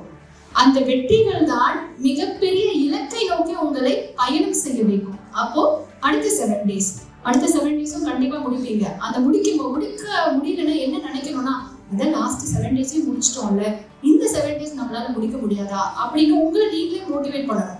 இங்க எல்லாமே நம்ம நினைக்கிறோம், நம்மள யாராவது ஒருத்தவங்களை ரட்சிக்க வருவாங்க, மோட்டிவேட் பண்ண வருவாங்கன்னு. யாரும் வர மாட்டாங்க. நம்மளை எழுப்பி விடுறதுக்கு வேணா வருவாங்களே தவிர நம்மளை யாரும் மோட்டிவேட் பண்ணலாம் வரமாட்டாங்க. வருவாங்க, இப்ப என்ன மாதிரி வந்து பேசிட்டு போயிடுவாங்க. ஆனா நீங்க வெளில போயிட்டு சமோசாவும் டீ குடிச்சா அது வந்து இறங்கிடும். ஓகே, ஆனா ரியல் மோட்டிவேஷன் அப்படிங்கிறது நான் சொன்ன பாயிண்ட் உங்களுக்கு மைண்ட்ல ஏறிச்சு அப்படின்னா உங்களுக்கு மைண்ட் ஓடிட்டே இருக்கும். மேம் சொன்னாங்கல்ல ஃபர்ஸ்ட் 7 days பண்ணி பார்ப்போம், அதில் மேம் 21 days சொன்னாங்க, நம்ம 7 days பண்ணுவோம் அப்படின்னு தோணும். அப்போ அப்படி பண்ணும்போது 14 days முடிப்பீங்க. 14 days முடிச்சோடனே அடுத்த 7 days உங்களுக்கு அடுத்த லெவல் கான்ஃபிடன்ஸ் இன்க்ரீஸ் ஆகிடும். நீங்கள் வேணும் ட்ரை பண்ணி பாருங்க. ட்ரை பண்ணிட்டு எனக்கு தேங்க் பண்ணுங்க இன்ஸ்டாகிராமில். 14 days நீங்கள் முடிச்சதுக்கப்புறம் பயங்கர கான்ஃபிடன்ஸ் லெவல் உங்ககிட்ட வரும். நீங்கள் செக் பண்ணி பாருங்க. 14 days முடிச்சிட்டோம், 7 days முடிக்க மாட்டோமா அப்படின்னு அடுத்த 7 days முடிச்சிங்கன்னா 21 days ஒரு ஹேபிட்டை உங்கள் லைஃப்ல நீங்கள் ஃபார்ம் பண்ணணும் அப்படின்னா 21 days ஒரு செயலை நீங்கள் இடைவிடாம பண்ணீங்கன்னா அது உங்களுக்கு ஹேபிட் ஆயிடும். நான் ஒரு ஹேபிட்டை கற்றுக்கணும், நான் விட்டு போன ஹேபிட்டை பண்ணணும் அப்படின்னா நான் இதுதான் வந்து நான் ஃபாலோ பண்ணுவேன். இது யூனிவர்சலாக நிறைய சக்ஸஸ்ஃபுல் லீடர்ஸ் ஃபாலோ பண்ணக்கூடிய விஷயம். சின்ன சின்ன இலக்குகள், கன்சிஸ்டன்டான உழைப்பு, இதை நீங்க பண்ணீங்கனாலே நீங்க நினைக்கிற விஷயங்களை எளிதாக அடைய முடியும். டைம் கோல் வந்து இப்படி ஃபிக்ஸ் பண்ணிக்கோங்க. 1 மணி நேரத்துல ஒரு நாள்ல இத்தனை டைம் நான் வந்து இதுக்காக என் ரெசல்யூஷனுக்காக ஒர்க் பண்ணேன் அப்படின்னு. ஸோ இதை நீங்க ஒர்க் பண்றீங்கல்ல, இந்த 21 days அப்படிங்கிறத நீங்க இம்ப்ளிமெண்ட் பண்ண வேண்டிய இடம் content creation and personal branding. Okay, நான் உங்களுக்கு ஃபர்ஸ்ட் ஐடென்டிஃபை பண்ண சொன்னேன் நீஷ் என்ன அப்படிங்கிறது. 3 நாள் டைம் எடுத்துக்கோங்க. உங்களுக்கு என்ன பிடிக்கும் அதெல்லாமே வந்து நீங்க நீஷ் ஃபைண்ட் அவுட் பண்ணுங்க. ஃபைண்ட் அவுட் பண்ணிட்டு அடுத்து நீங்க பண்ண வேண்டியது பிரைவேட் அக்கௌண்ட் எல்லாத்தையும் க்ளோஸ் பண்ணுங்க. இல்லை பிரைவேட் அக்கௌண்ட் வச்சுக்கோங்க. நீங்க ஏற்கனவே ப்ரொஃபஷனலா இன்ஸ்டாகிராம்ல லிங்க்டின்ல உங்க போட்டோ போட்டு அக்கௌண்ட் ஆரம்பிங்க. வை? பிகாஸ் அதுதான் ஆத்தென்டிகேஷன். அது வந்து உங்களுடைய ப்ரொஃபஷனல் அக்கௌண்ட். ஃபார் எக்ஸாம்பிள் ஸ்ரீநிதினு ஒரு ஸ்டூடெண்ட் இருக்காங்கன்னா ஸ்ரீநிதிக்கு என்ன தெரியும், ஸ்ரீநிதி என்ன அச்சீவ் பண்ணியிருக்காங்க, ஸ்ரீநிதி காலேஜ்ல என்ன ப்ரோக்ராம் கண்டக்ட் பண்ணியிருக்காங்க, ஸ்ரீநிதி வந்துட்டு இன்னைக்கு என்ன விஷயம் மோட்டிவேஷன் கோட் போட்டிருக்காங்க அப்படின்னு ஸ்ரீநிதியை பத்தி ப்ரொஃபஷனலான விஷயங்கள் தெரிஞ்சுக்கணும் அப்படின்னா அந்த ஃபேஸ்புக் பேஜ்ல வரணும். ப்ரொஃபைல்ல மட்டும் உங்களோட போட்டோ நீங்க வச்சா போடுறீங்க, டெய்லியான போட்டோ போடணும்னு அவசியம் இல்லை. ஆனால் ப்ரொஃபைல்ல நீங்க யாருன்னு தெரியணும். வச்சுட்டு ப்ரொஃபஷனலா உங்களுக்கு என்ன வருமோ அது எல்லாமே நீங்க ஆர்கனைஸ் பண்ணுங்க. இப்போ இன்னைக்கு வந்து நீங்க இந்த கிளாஸ் எல்லாம் அட்டென்ட் பண்றீங்கல்ல, இந்த கிளாஸ் நீங்க போட்டோ எடுங்க. போட்டோ எடுத்து உங்களுக்கு தெரிஞ்சதை எழுதுங்க. இன்னைக்கு நான் இந்த கிளாஸ் அட்டென்ட் பண்ணேன், நான் 4 விஷயங்களை கத்துக்கிட்டேன். டேக் பண்ணுங்க. யாரெல்லாம் இருக்கிறவங்களோ எல்லாத்தையுமே டேக் பண்ணுங்க. அப்போ நீங்க ஒரு மாசத்துக்கு 4 ஈவெண்ட் அட்டென்ட் பண்ணிருப்பீங்க. அடுத்த வருஷம் ஒரு கம்பெனில வந்து நீங்க ரெஸ்யூம் கொடுக்கும்போது அவங்க சோஷியல் மீடியால வந்து பார்த்தாங்க அப்படின்னா பரவாயில்ல, இப்போ ஒரு செந்தில் அப்படின்னு ஒரு பையன் இருக்காப்ல அப்படின்னா பரவாயில்ல, 3 வருஷம் இந்த டிஏவி அட்டென்ட் பண்ணியிருக்காரு, இந்த வருஷம் ஒரு பர்சனல் பிராண்டிங் கிளாஸ் அட்டென்ட் பண்ணியிருக்காரு, இந்த வருஷம் டிஜிட்டல் மார்க்கெட்டிங் அட்டென்ட் பண்ணியிருக்காருன்னு சொல்லி உங்களை அப்படியே அவங்க வந்து உங்களை பார்க்காமலேயே உங்களை பற்றி ஒரு பிம்பம் அவங்களுக்கு ஏற்படும். நம்ம ஏன் பர்சனல் பிராண்டிங் திரும்ப திரும்ப யங்ஸ்டர்ஸ்க்கு சொல்றோம் அப்படின்னா, ஃபார் எக்ஸாம்பிள் இன்னைக்கு ஹேமா ராகேஷ் நீங்க உங்களை பார்த்தாதான் இன்னைக்கு தான் என்ன நேரில் பாக்குறீங்க. ஒரு 10 நாளா என்னோட பேர் உங்க டீம்ல எல்லாமே வந்து சொல்லியிருப்பாங்க. அப்ப நீங்க எல்லாமே என்னோட இன்ஸ்டா பேஜ்லாம் போய் பாத்தீங்களா, என்னோட எஃபி பேஜ்லாம் போய் பாத்தீங்களா, அந்த வீடியோஸ் எல்லாம் பாத்தீங்களா, அப்போ உங்களுக்கு ஒரு ஐடியா வந்துருக்கும்ல, ஓகே ஹேமா ராகேஷ் மேம் இன்ஸ்பிரேஷனலா பேசுவாங்க, இதெல்லாம் வந்து ஃபோக்கஸ் போட்டுருப்பாங்கன்னு. அப்போ எங்கோ ஒரு இடத்துல நீங்க இருக்கீங்க, நான் ஏதோ ஒரு இடத்துல இருக்கேன். அப்ப என்னை பற்றிய ஒரு பிம்பமும் என்னை பற்றிய ஒரு சுய மதிப்பீடும் உங்களுக்கு தெரிகிறது என்றால் அது பர்சனல் பிராண்டிங்ல மட்டும்தான் வரும். நீங்க ஒரு 5 வருஷம் கழிச்சு நீங்க ஒரு ஆண்டர்பிரினர் ஆகணும்னு நினைச்சாலுமே இந்த பர்சனல் பிராண்டிங் உங்களுக்கு ரொம்ப சப்போர்ட்டிவா இருக்கும். நம்ம ஏன் இந்த வயசுலயே நீங்க வந்து சோஷியல் மீடியாவை பாசிட்டிவா யூஸ் பண்ணுங்கன்னு சொல்றோம்னா, ஒரே நாள்ல ஒரே மாசத்துல சோஷியல் மீடியால உங்களுக்கு ஃபாலோவர்ஸோ லைக்ஸோ வராது. எனக்கு ஃபேஸ்புக்ல 80,000 ஃபாலோவர்ஸ் வர்றதுக்கு எனக்கு 9 வருஷம் பிடிச்சிச்சு. ஓகே, ஆனா அதுவே 50,000 ஃபாலோவர்ஸ் எனக்கு லாஸ்ட் 1 இயர்ல வந்துட்டாங்க. இன்ஸ்டால எனக்கு 9 monthsல 2 lakh ஃபாலோவர்ஸ் வந்துட்டாங்க. காரணம் என்ன அப்படின்னா, சோஷியல் மீடியா அப்படிங்கிறது உங்களுடைய நீஷை மையப்படுத்தி ரெகுலரா நீங்க எப்படி கான்டென்ட் போடுறீங்க அப்படிங்கிறது தான். ஓகே, ஸோ அந்த கான்டென்ட் அப்படிங்கிறது சர்ஃபேஸ் அப்படின்னு சொல்லுவோம். போஸ்ட் அப்படிங்கிறது சர்ஃபேஸ், லைவ் அப்படிங்கிறது சர்ஃபேஸ், ரீல்ஸ் அப்படிங்கிறது சர்ஃபேஸ், ஸ்டோரிஸ் அப்படிங்கிறது சர்ஃபேஸ். அப்போ நீங்க ஒரு மாசத்துல இந்த அத்தனை சர்ஃபேஸையும் நீங்க யூஸ் பண்ணிருக்கணும். அல்காரிதம்ல இது இருக்கு. அப்போ இது எல்லாமே நீங்க வந்துட்டு ஒரு நாளைக்கு போஸ்ட் போடணும், ஒரு நாளைக்கு ரீல் போடணும், ஒரு நாளைக்கு ஸ்டோரி போடணும். இதெல்லாமே மோட்டிவேஷனலா நீங்க போடணும்.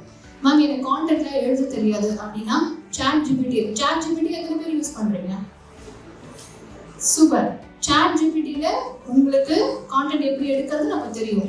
அப்ப ChatGPT யூஸ் பண்ணுங்க, Gemini யூஸ் பண்ணுங்க. ஆனா மறந்துடாதீங்க, ChatGPTல நீங்க கான்டென்ட் எடுத்தீங்கனாலும் ஒரே மாதிரி கான்டென்ட் நிறைய பேருக்கு வரும். அதுல உங்களுடைய யூனிக்னஸை வந்து நீங்க சேர்த்து கான்டென்ட் போடுங்க எப்பயுமே. ஏன்னா ஃபேஸ்புக்கோ, இன்ஸ்டாகிராமோ, ட்விட்டரோ இல்லை லிங்க்டினோ ஒரு கான்டென்ட்டை ப்ரமோட் பண்ணும்போது அந்த கான்டென்ட்டோட ஒரிஜினாலிட்டியை வந்து செக் பண்ணணும். அல்காரிதம் அப்படின்னு சொல்லுவாங்க. எப்படி ஒரு ஸ்கூல் அண்ட் காலேஜஸ்க்கு ரூல்ஸ் அண்ட் ரெகுலேஷன்ஸ் இருக்கோ ஸ்டூடெண்ட்ஸ்க்கு, அந்த மாதிரி நம்ம ஃபேஸ்புக்ல இயங்குறதுக்கோ இன்ஸ்டாகிராம்ல இயங்குறதுக்கோ அல்காரிதம் அப்படின்னு சொல்லுவோம். அது ரூல்ஸ் அண்ட் ரெகுலேஷன்ஸ். அப்போ ஃபேஸ்புக், இன்ஸ்டாகிராம், சோஷியல் மீடியாஸோட ரூல்ஸ் அண்ட் ரெகுலேஷன்ஸை பின்பற்றி நம்ம கான்டென்ட் போட்டாதான் நம்ம கான்டென்ட்டை பல பேருக்கு ரெக்கமெண்ட் பண்ணுவோம். இன்னைக்கு என்னோட பேஜ் போய் பார்த்தீங்கன்னா, நான் போஸ்ட் போடுறேன்னா மினிமம் எனக்கு 1000 likes எனக்கு வரும். அது என்னோட ஃபோட்டோவுக்காக கிடையாது, நான் எழுதுகிற கான்டென்ட்காக. ஸோ என்னோட பேஜுக்கு வரக்கூடிய யூசர்ஸ் என்னோட கான்டென்ட்ல எவ்வளவு நேரம் டைம் ஸ்பெண்ட் பண்றாங்க அப்படிங்கிறது ஒரு அல்காரிதம். அப்போ உங்களோட கான்டென்ட் இன்ட்ரெஸ்டிங்கா இருக்கு, யூசர்ஸ் வந்து உங்களுடைய பேஜ்ல நிறைய டைம் ஸ்பெண்ட் பண்றாங்க அப்படின்னா 500 பேருக்கு காட்டக்கூடிய ஃபேஸ்புக் உங்க கான்டென்ட்டை 5000 பேருக்கு ரெக்கமெண்ட் பண்ணும். ரெக்கமெண்ட் ஆப்ஷன்ஸ் வந்து இந்த சோஷியல் மீடியாஸ்ல இருக்கு. அப்போ முழுக்க நீங்க ஒரிஜினல் கான்டென்ட்டா போடும்போது அதுல 2 விஷயம் நடக்கும். ஒன்று, உங்களுக்கான ஐடென்டிட்டி. இப்போ ஃபார் எக்ஸாம்பிள், இன்னைக்கு ஹேமா ராகேஷ் ஒரு மோட்டிவேஷன் ஸ்பீக்கர். இன்னைக்கு நான் வந்து பேசிட்டு இருக்கேன், அவங்க எல்லாத்துக்குமே தெரியுது. மதுரையில் யாரோ 2 பேர் பேசுகிறாங்க. ஒரு ஸ்கூல் பிரின்சிபல்ஸ் 2 பேர் பேசி எங்களுக்கு யாராச்சும் ஒரு மோட்டிவேஷன் ஸ்பீக்கர் வந்து கொடுங்க, எங்கள் ஸ்டூடெண்ட்ஸ்க்கு வந்துட்டு அவங்க மோட்டிவேட் பண்ணட்டும் அப்படிங்கும்போது அதில் ஒருத்தர் ஏன் ஃபாலோவராக இருந்தால் உடனே அவர் என்ன பண்ணுவார், ஹேமா ராகேஷ் எனக்கு ஒருத்தவங்களுக்கு தெரியும், இந்தாங்க அவங்க இன்ஸ்டா ப்ரொஃபைல் பாருங்கன்னு உடனே பிரின்சிபல் உடனே இன்ஸ்டா ப்ரொஃபைல் பார்த்து அதில் நான் ஃபோன் நம்பர் கொடுத்துட்டேன், உடனே எனக்கு கால் அடிச்சு என்னை வந்து புக் பண்ணுவாங்க. 15 minutesல இந்த டீல் க்ளோஸ் ஆகிடும். அப்போது உங்களுடைய திறமைகளை நீங்கள் தெரிந்து கொள்வதை விட உங்களை சுற்றி இருப்பவர்கள் உங்களுடைய திறமையை அதிகம் தெரிந்து வைத்திருக்க வேண்டும். அப்போதுதான் உங்களுடைய வாய்ப்புகள் என்பது உங்களுக்கு வரும். இந்த 3 வருஷம் அப்படிங்கிறது உங்களுக்கு கோல்டன் பீரியட். எங்களுக்கு தான் அந்த வாய்ப்பு இல்லை. ஆக்சுவலா நாங்கள் நிறைய விஷயம் பண்ணோம், ஆனால் எங்களை ப்ரமோட் பண்ண முடியல. ஆனால் உங்களுக்கு இந்த வாய்ப்புகள் இருக்கு. அப்போ இந்த 3 வருஷம் என்னெல்லாம் நீங்க ப்ரொஃபஷனலா பண்றீங்களோ மொத்தமாவே இந்த சோஷியல் மீடியால நீங்க ஒரு ப்ரொஃபைலா வச்சுக்கோங்க. நீங்க 2 பக்கம் ரெஸ்யூம்ல எல்லாம் ஒண்ணுமே காமிக்க முடியாது. இப்பெல்லாம் ரெஸ்யூம் பாதி பேர் ரெஸ்யூம் வந்து ஒன்னா ChatGPTல போட்டு அனுப்புறாங்க, இல்ல ஃபார்மேட்ல போட்டு பேரு இனிஷியல் மட்டும் மாத்தி அனுப்பிடுறாங்க. அது ஒர்க் அவுட்டே ஆகாது. ஏன்னா companies they started seeing social media profiles of the candidates. Social மீடியால தெரிஞ்சிடும் நீங்க எப்படி இருக்கீங்க, உங்க ஆட்டிடியூட் எப்படி ரிப்ளை பண்றீங்க. அப்போ அந்த கமெண்ட்ஸ் வரும்போது அதுக்கு பொலைட்டா ரிப்ளை பண்றது, ரெஸ்பெக்ட்ஃபுல்லா ரிப்ளை பண்றது, இதெல்லாம் நீங்க பண்ணும்போது நீங்க வந்து ஒரு பிராண்ட் ஆகுங்க. அப்போ அதுல உங்களுடைய தாட்ஸ், நீங்க நினைக்கிறது, நீங்க எழுதுறது, நீங்க மீட் பண்ண பீப்பிள், இதெல்லாம் வந்து நீங்க பண்ணலாம். ஸோ இப்போ அதுலேயும் முக்கியமா ரீல்ஸ், ஷார்ட்ஸ் எல்லாம் இருக்கு, அதெல்லாம் வந்து நீங்க பண்ணலாம். ஸோ ரீல்ஸை வந்து இன்ஸ்டால வந்து நல்ல ரீல்ஸ் எல்லாமே போயிட்டு இருக்கு. நீங்க டிராவல் ரீல்ஸ் பண்ணலாம், என்டர்டைன்மெண்ட். ஆனால் நீங்கள் எது பண்ணாலும் டிக்னிஃபைடாக பண்ணணும். அது ரொம்ப முக்கியம். ஏன்னா நீங்கள் ஒரு மனிதர்களை எப்படி நடத்துகிறீர்கள், ஒரு மனிதரை நீங்கள் எப்படி பார்க்கிறீர்கள் என்பது உங்களுடைய வீடியோஸ் மூலமாக நீங்கள் வந்து ஐடென்டிஃபை பண்ணணும். நீங்கள் ரொம்ப நாளைக்குலாம் நடிக்க முடியாது சோஷியல் மீடியாவில். இப்போ நான் எப்படி பேசுகிறேனோ நான் சோஷியல் மீடியாவில் அதே தான் பேசுவேன். அப்போது உங்களுடைய ஒரிஜினாலிட்டி வந்து உங்களோட சோஷியல் மீடியாவில் தெரியணும், ஒரிஜினலாக இருக்கணும். அது ரொம்ப முக்கியம். ரொம்ப நாளைக்கு சோஷியல் மீடியாஸ்லையும் வந்து நடிக்க முடியாது. அப்போது இதெல்லாம் பண்ணும்போது கொஞ்சம் கொஞ்சமாக ஃபாலோயர் பேஸ் வந்து உங்களுக்கு இன்க்ரீஸ் ஆகும். இன்னைக்கு உங்களுக்கு தெரியலாம் ஃபாலோயர்ஸ் வச்சு என்ன பண்ணுறது அப்படின்னு. இன்னைக்கு எல்லாமே அதுதான் இந்த சென்ஸ். உங்களை எத்தனை பேர் ஃபாலோ பண்ணுறாங்க, உங்களால் எத்தனை பேர் இன்ஸ்பயர் ஆகிறாங்க. நீங்கள் நிறைய ஃபோரம்லாம் நீங்கள் போய் பேசணும், இன்னைக்கெல்லாம் நீங்கள் போய் பேசணும் அப்படின்னா first they are checking how many followers you have. how many subscribers you have, how many people are get influenced by you. பெரிய பெரிய ஃபோரம்ஸ்லாம் நீங்கள் கேட்கலாமா என்டர்டைன்மெண்ட் கூட தான் பண்ணுறாங்க. மில்லியன் சப்ஸ்கிரைப் நீங்கள் நல்லா யோசிச்சு பாருங்க. இந்த மில்லியன் சப்ஸ்கிரைபர்ஸ் ஃபுல்லாக என்டர்டைன்மெண்ட்லாம் பண்ணுறாங்க, ரொம்ப கீழ்த்தரமாக பேசுகிறாங்க, மற்ற மனுஷங்களெல்லாம் மோசமாக நடத்துகிறாங்க அப்படின்னா அந்த பர்சன்ஸ் எங்கேயுமே எஜுகேஷனல் ஃபோரம்ஸில் கெஸ்ட்டாக பார்த்துருக்கீங்களா? எங்கேயாவது கெஸ்ட்டாக பார்த்துருக்கீங்களா? See, you have to create value for yourself. நீங்கள் ஒரு இடத்துக்கு போகிறீங்க, ஒரு ஸ்டூடெண்ட் கிட்ட நீங்கள் பேசுறீங்க அப்படின்னா யூ நீட் சம் வேல்யூ. இன்னைக்கு நான் ப்ரௌடாக சொல்லுவேன், நான் இது வரைக்கும் 30,000 ஸ்டூடெண்ட்ஸ் கிட்ட பேசியிருக்கேன். I have my own values. நான் என்ன பேசுகிறேனோ நான் அப்படி தான் நடந்துப்பேன். நான் என்ன நடந்துக்கிறேனோ அதை தான் பேசுகிறேன். I'm telling my stories. இப்போ நான் சொல்கிறது அத்தனையுமே ஐ ஹாவ் இம்ப்ளிமெண்டட். 12 வருஷமா நான் சோஷியல் மீடியாவில் இம்ப்ளிமெண்ட் பண்ணியிருக்கேன். And now I'm getting my results. ஆனால் இப்போ உங்களுக்கெல்லாம் அது ஈஸியாக கிடச்சிடும். 4 இயர்ஸில் வந்து உங்களுக்கு சப்ஸ்கிரைபர்ஸோ ஃபாலோவர்ஸும் வந்துடும். ஆனால் அந்த பேஸ் ரொம்ப முக்கியம். அண்ட் உங்ககிட்ட சில பேர் வருவாங்க, காசு கொடுங்க, நாங்கள் ஃபாலோவர்ஸ் எடுத்து கொடுக்குறோம், சப்ஸ்கிரைபர்ஸ் எடுத்து கொடுக்குறோம் அப்படின்னு சொல்லுவாங்க. Don't do that. சோஷியல் மீடியாவில் அல்கரிதம் நான் சொன்னேன், அந்த அல்கரிதம் வந்து அது ஈஸியாக கண்டுபிடிச்சிடும். அப்புறம் உங்கள் ப்ரொஃபைலை லாக் பண்ணிடும். Grow organically, do post content consistently. அது ரொம்ப கன்சிஸ்டண்ட்டாக. நிறைய பேர் வந்து மேம் 6 மாதம் போஸ்ட் பண்ண மேம் எனக்கு எதுவும் வர மாட்டேங்குது மேம் அப்படின்னு சொல்லுவாங்க. 6 மாதம் கரெக்டாக போஸ்ட் பண்ணுமா, தம்ப்நெயில் கரெக்டாக வச்சோமா, போஸ்ட்டுக்கு வந்து கரெக்டாக ரெஸ்பாண்ட் பண்ணுமா, ரிப்ளை பண்ணுமா, இதெல்லாம் வந்து பார்க்குவாங்க. ஸோ இதெல்லாம் நம்ம பண்ணும்போது நம்மளோட பர்சனல் பிராண்டிங் கொஞ்சம் கொஞ்சமாக க்ரோ ஆகும். நீங்கள் ஒரு 3 மாதம் பண்ணி பாருங்க. உங்களோட ஸ்டாஃப் உங்களோட ப்ரொஃபைல் பார்த்துட்டு பரவாயில்ல, யாராவது ஆப்பர்ச்சுனிட்டி உங்களுக்கு கொடுக்கணும்னாலும் உங்கள் ப்ரொஃபைலை பார்ப்பாங்க.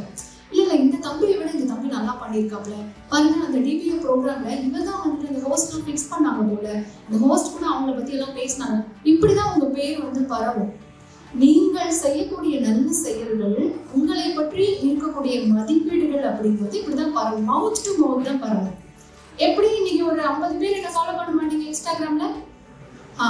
ஒரு காலேஜ் ஒரு மாசத்துக்கு 10 பேர் 10 காலேஜ்க்கு கூட எனக்கு 500 ஃபாலோவர்ஸ் வர மாட்டாங்க. ஏன் வருவாங்க? பிகாஸ் ஹேமா மேம் ப்ரொஃபைல், என்னோட ப்ரொஃபைல் போனீங்கன்னா நான் 100% அடிச்சு சொல்லுவேன், கண்டிப்பாக நீங்கள் ஏதாவது ஒரு மோட்டிவேஷன் கற்றுக்கலாம், இல்லை ஏதாச்சும் ஒரு கவர்மெண்ட் ஸ்கீம் வந்து தெரிஞ்சுக்கலாம் என் ப்ரொஃபைல் கூட வந்தீங்கன்னா. Because I do post only motivation and government schemes. என்ன ஸ்டூடெண்ட்ஸ்க்கு மற்றவங்களுக்குலாம் என்ன கவர்மெண்ட் ஸ்கீம்ஸ் இருக்கோ அதெல்லாம் நான் வந்து போஸ்ட் பண்ணுவேன். ஸோ அந்த பர்சனல் பிராண்டிங் அப்படிங்கிறது ரொம்ப ரொம்ப முக்கியம். நம்ம இதெல்லாம் பண்ணால் என்ன கிடைக்கும்? ஒன்று உங்களுக்கான ஆப்பர்ச்சுனிட்டி கிடைக்கும், இன்னொன்று யூ கேன் ஏர்ன். இந்த 6 monthsல ஃபேஸ்புக் எனக்கு வந்து 45,000 பே பண்ணிருக்கு பிகாஸ் ஃபார் மை கான்டென்ட். இன்ஸ்டாகிராமில் நான் இன்ஸ்டாகிராம் இன்ஃப்ளூயன்சர் மார்க்கெட்டிங் பண்ணுறேன். அது தனியாக வந்து என்னால் ஏர்ன் பண்ண முடியும். என்னோட வேலையெல்லாம் பார்த்துட்டு நான் இதுவும் பார்க்குறேன். ஸோ நீங்கள் சைமல்டேனியஸாக அதில் ஏர்ன் பண்ணவும் முடியும்.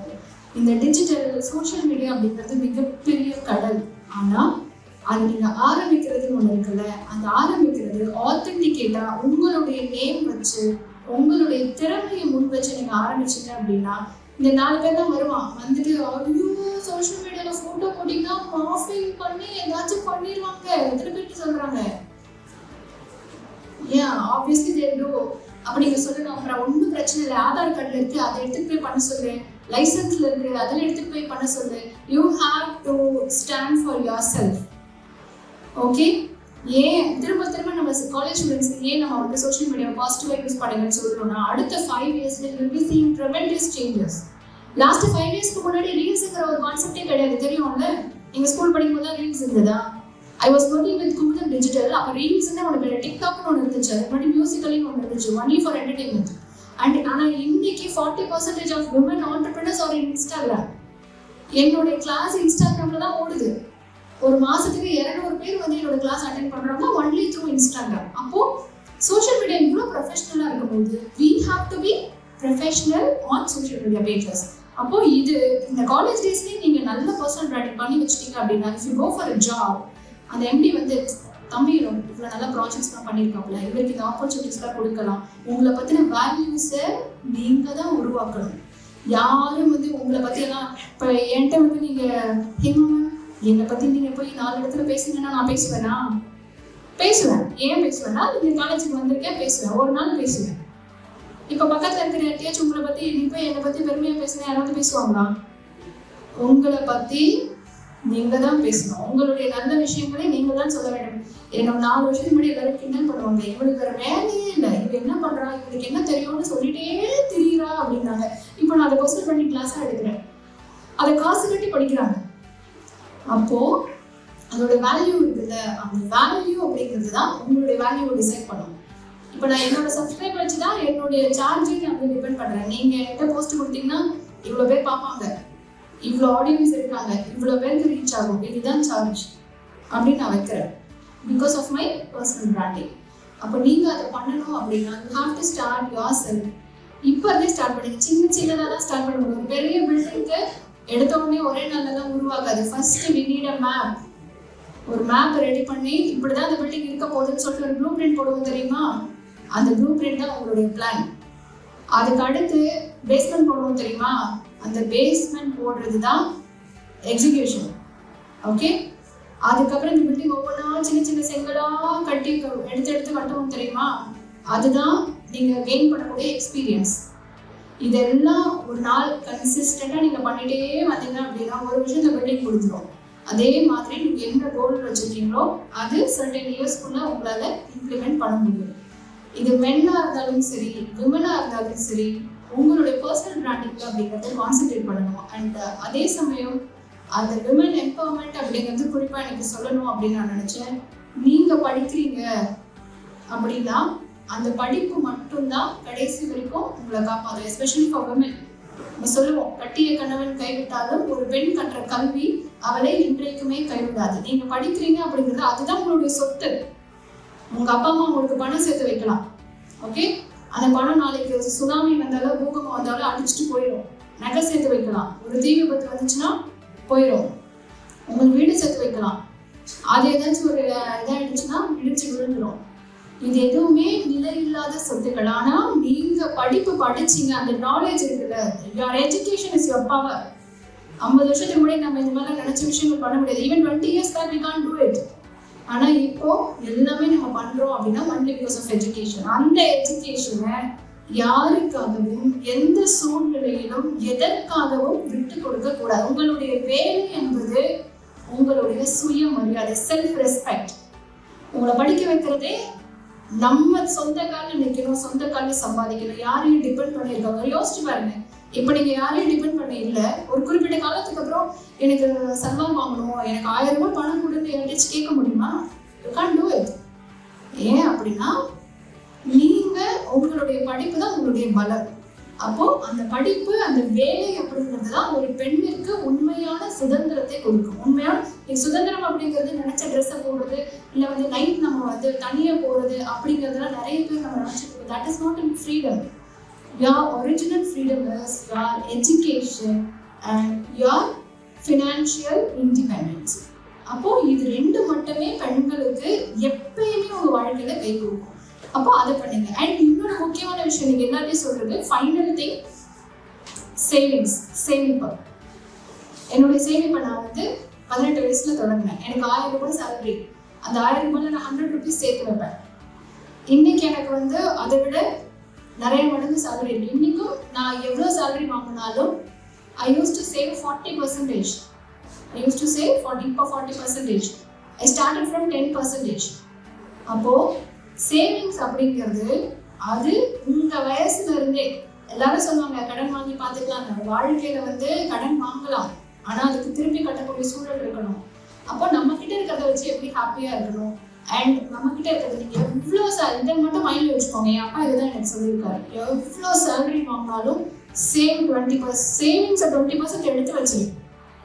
அதுக்கப்புறம் நீங்க என்ன வேணாலும் பண்ணி, மிச்சம் இருக்கிற 80% என்ன வேணாலும் பண்ணி.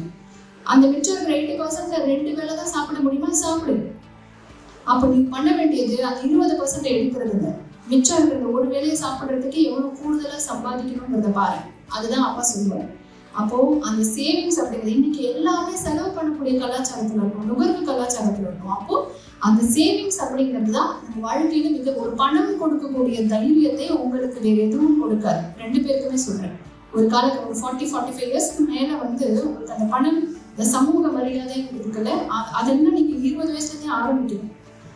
நாம இது எல்லாமே இப்ப இருந்து பண்ணணுமா அப்படின்னா கண்டிப்பா பண்ணணும். நீங்க இப்ப இருந்து 18 இயர்ஸ்ல சின்ன பண்ணுங்க. எடுத்தோடனே 1000 ரூபாய் யாரையும் சேமிக்க சொல்லல. டெய்லி 10 ரூபாய் சேமிங்க. உண்டியல் வாங்கி போடுங்க, தப்பே கிடையாது. பேங்க் அக்கௌண்ட் வச்சிருந்தீங்கன்னா பேங்க்ல போய் பேசுங்க. பேங்க்ல ஆல்ரெடி ஒரு ரெக்கரிங் டெபாசிட் இருக்கு. 500 ரூபாயில இருந்து நீங்க போடலாம். போஸ்ட் ஆஃபீஸ் நீங்கள் போனீங்கன்னா ரெக்கரிங் டெபாசிட் இருக்கு. 500 ரூபாயிலேருந்து உங்கள் அக்கௌண்ட்டில் ஸ்டார்ட் பண்ணலாம். மாதம் 500 ரூபாய் கட்டலாம். அண்ட் நீங்கள் நகை கடைக்கு போனீங்க அப்படின்னா 500 ரூபாயிலேருந்து நகைச்சீட்டு கட்டலாம். அது நீங்கள் வந்து பண்ணலாம். அதெல்லாம் நீங்கள் தாராளமாக பண்ணலாம். நீங்கள் தாராளமாக போய் ஒரு நகை கடைக்கு போய் நகைச்சீட்டு கட்டலாம்ல. உங்கள் அப்பா அம்மா ரொம்ப சந்தோஷப்படுவாங்க, பரவாயில்ல சின்ன வயசுலேயே பொறுப்பு வந்துருச்சு அப்படின்னு. Start saving. உங்கள் அப்பா அம்மா எப்படி உங்களுக்கு பணம் கொடுப்பாங்க? நீங்கள் வைத்திருக்கக்கூடிய பணத்தில் 10% சேமிக்க கற்றுக்கொள்ளுங்க. இப்போ உங்களுக்கு வந்து இவ்வளோ விஷயமா சொல்றாங்க, இதெல்லாம் பண்ண முடியுமா அப்படின்னு இருக்கும். ஆனால் நான் பண்ண 18 இயர்ஸ்ல நான் பண்ணேன். Now I am having my own assets. அது எல்லாமே என்னோட சேவிங்ஸ் தான் பண்ணேன். அப்போ உங்க இந்த ஸ்டூடெண்ட் ஏஜ்ல நீங்க பண்ண வேண்டியது சோஷியல் மீடியால உங்களுக்கான பர்சனல் பிராண்டிங் அண்ட் எந்த சூழ்நிலையிலையும் யாருக்காகவும் உங்களுடைய கல்வியை இழக்காமல் இருப்பது, உங்களுடைய பொருளாதார தன்னிறைவை இழக்காமல் இருப்பது. அண்ட் 3வது விஷயம் சேமிப்பு. இது எல்லாமே காலகாலத்தில் பண்ணால் மட்டும்தான் உங்களுக்கு அதற்கான பயன்கள் வந்து கிடைக்கும். And I am so happy to participate here and இந்த வாய்ப்பை நீங்கள் கொடுத்ததுக்கு ரொம்ப நன்றி. And thank you so much.